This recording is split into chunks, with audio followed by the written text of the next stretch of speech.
Hey y'all. So this conversation, well, it's not really a conversation because it's not like two people in here, but you know what I'm saying. This chat, this talk, this time will be about me expressing a time in my life when I thought like this is it. Like my world is done. I feel hopeless. I feel disempowered, if that's even a word. I feel weak. I feel scared. I feel alone. I'm going to let y'all know exactly the point in time that this happens.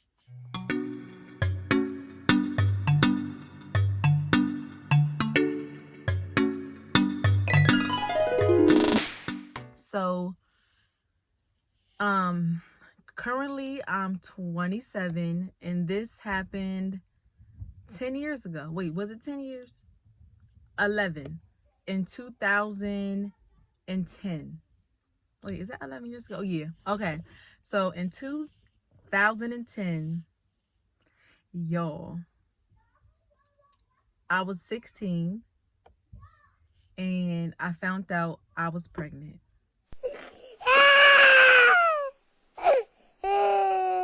Now, if you knew me back then, you knew that I wasn't a fast girl or a type of girl that always spent time with like boys and like flirting and all that stuff. Like I wasn't that type of girl. Like I didn't want anybody touching me, trying to flirt. I just didn't really want to get into all of that until I met my boyfriend then, my husband now, Ryan, and he put me on.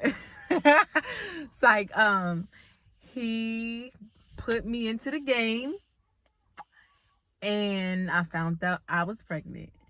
And when I say y'all, I didn't know what to think, what to do. I didn't know who to tell. I didn't know what to act like. Like I was just stuck. And I was like, okay, I'm 16. I'm in the 10th grade. Well, I was coming out of the 10th grade.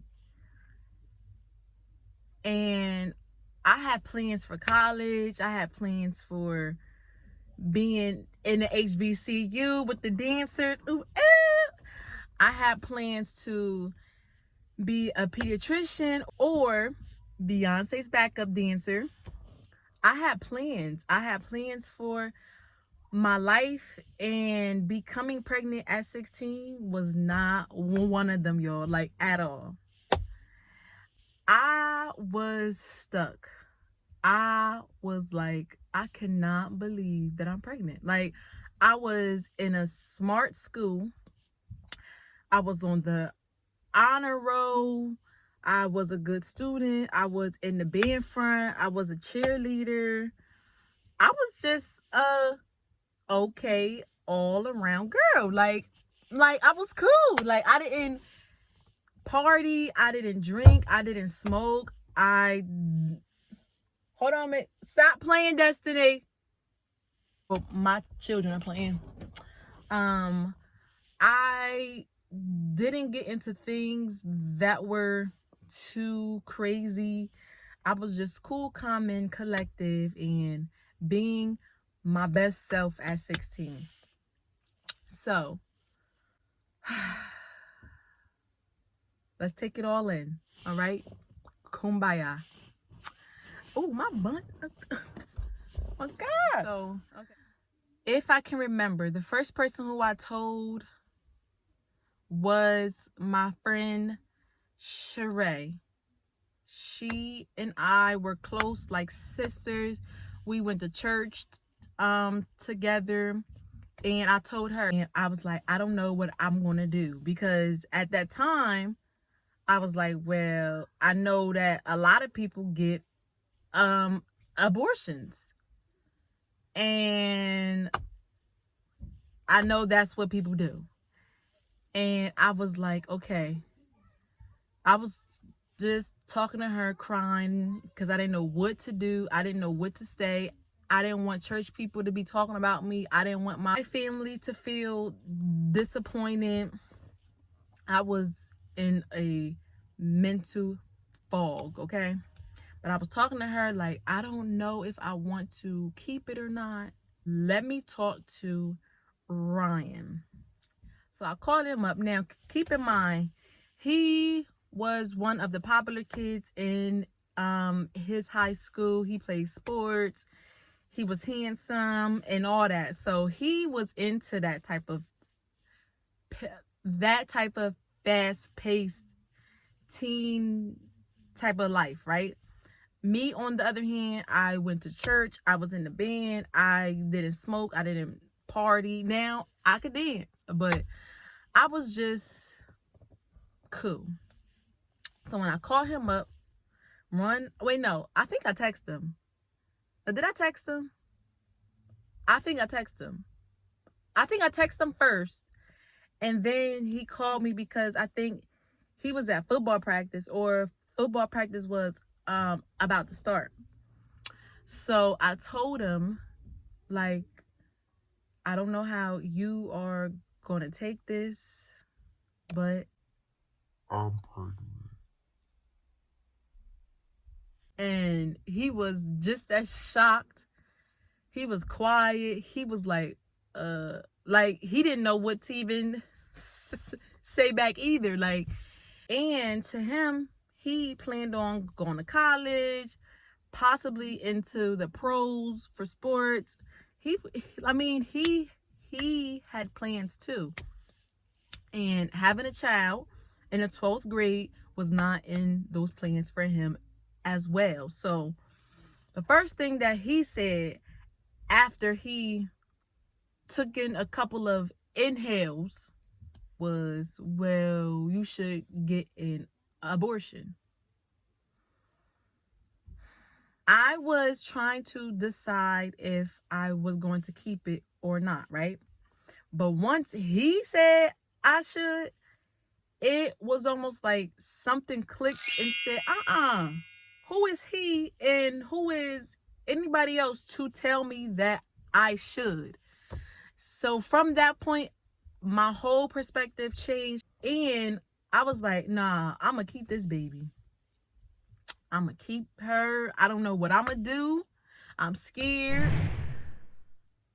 I have no experience. I feel like I am alone, but I'm gonna keep her. I don't care what takes place after she is in this world. I'm gonna keep her throughout this whole pregnancy, because how dare I choose to abort a soul's mission who was sent here to help to evolve me. Like, now that I look back, I can say my children has helped to evolve me. Every single one. I have 3 now. Every single child has pushed me to another point in life of growth. And I wholeheartedly believe that if I would have cut her off from the jump, I would not be in the mental, spiritual, emotional, the physical space that I'm in today. So, all right, because now I'm sitting in the car and I'm starting to sweat because I don't got any window down. So just bear with me. So once he said that, the switch flipped, and I was like, look, I'm keeping him. I'm keeping her no matter, no matter if you are going to be with me or not. No matter if you choose to not talk to me after today or not. No matter if you go off to college, find somebody else or not. No matter, like, at that point, it had nothing to do with if he was going to stay or not. I was going to have this child. I was going to keep her in me. Well, keep it, because I just felt like that was what I was supposed to do. And I was on the edge of allowing emotions and fear to to cut off that blessing, that connection, that evolution of being a mother. Of being a mommy. All right, y'all. So, all right. I just want to send out encouragement to all the teens out there who are pregnant, and they feel scared, they feel like they don't know what to do, they feel like they are all alone, they feel like they have made a terrible choice, they are blaming themselves, they feel like the world is about to end. Sis, from mom to mom, from female to female, from womb to womb, everything will be all right. Follow that intuition, follow that voice that's speaking to you, and be at peace. I don't care what age. You could be 14, you could be 15, you could be 16, you could be 20. Shoot, you could even be 35. And this is a first. Follow that voice. Protect you and your baby. And just know that all is all right. You're not in this alone. I went through it, and I know a lot of other females have too, okay? And I just wish that at that time I had someone to tell me in that specific moment to relax, to breathe, to take one day at a time. Like, take one day at a time, y'all. Do not get overwhelmed and begin thinking about woulda, coulda, shouldas, and what am I going to do in the next 15 to 20 years. One day at a time. Be around positivity that can help those intuitive thoughts to grow. Do not do what I did at first. I forgot to put this in here. So when I found out the next day, because I've been plaguing it, like, once I found out, I was like, oh my gosh, like, what am I going to do? I didn't know. And for like and then for like the next like couple of days, I was just so sad. Like, I didn't know what, I was just stuck. So one of the things that I can laugh at this now, but back then I wasn't cracking near one smile. I was sitting on my mom's couch this one night. There wasn't anyone at home, and I was just crying. Like, what am I going to do? I'm 16. All of my hopes are gone. All of my passions are just erased. I'm not going to be able to do that. I was supposed to go to college. I was supposed to get, I was supposed to find me a husband. I was supposed to do all this stuff, right? In this time that I told myself that, stop. You hear me. Stop. Hold on, please. Hold on. What? For what? So why would we leave because you want something to eat? Then go get something to eat. Snacks? No, I can cook you some food.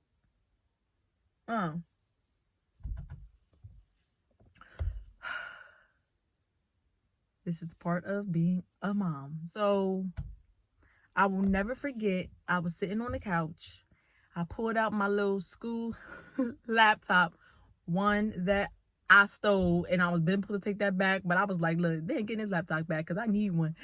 But anyway, I pulled out my little school laptop, and I went on to good old faithful YouTube, and I was just sitting there playing sad songs. And one of the songs that I played, now y'all, I know that everybody has heard this song. The one song that they had on like the animal adoption commercials, and the song be like, in the arms of an angel, fly away from here. Right. Da da da da da da da da da da da da da. All right, so that song by my girl, by Sarah McLachlan. I was sitting there bawling to that song, like crying tears. Like I just kept crying, like, oh my gosh, like in the arms of an angel. Like, and then I even went to go play the other animal adoption song. It'd be like, I will remember you. Will you remember me? Don't let your love pass you by. Y'all, Sarah McLachlan had me crying. Until this day, whenever I hear her songs on them little pathetic animal adoption commercials, I'll be just cracking up like, I cannot believe that I was just feeding on my emotions at the time. And they were causing me to feel even more bad. Like, why would I do that? Like, girl, if you don't play some spiritual songs, or if you don't play no church songs, girl, I ain't played near one happy, positive song. I played all the sad songs. And then I was like, all right, enough is enough. I have to turn this off and I got to make some decisions. I got to get up, put on my big girl panties, and accept motherhood. So I'm gonna come back with some more of my stories in hopes to inspire another teen mom out there, because I was there. I was you. I am you. Okay. All right. So thanks for watching, y'all. Take care.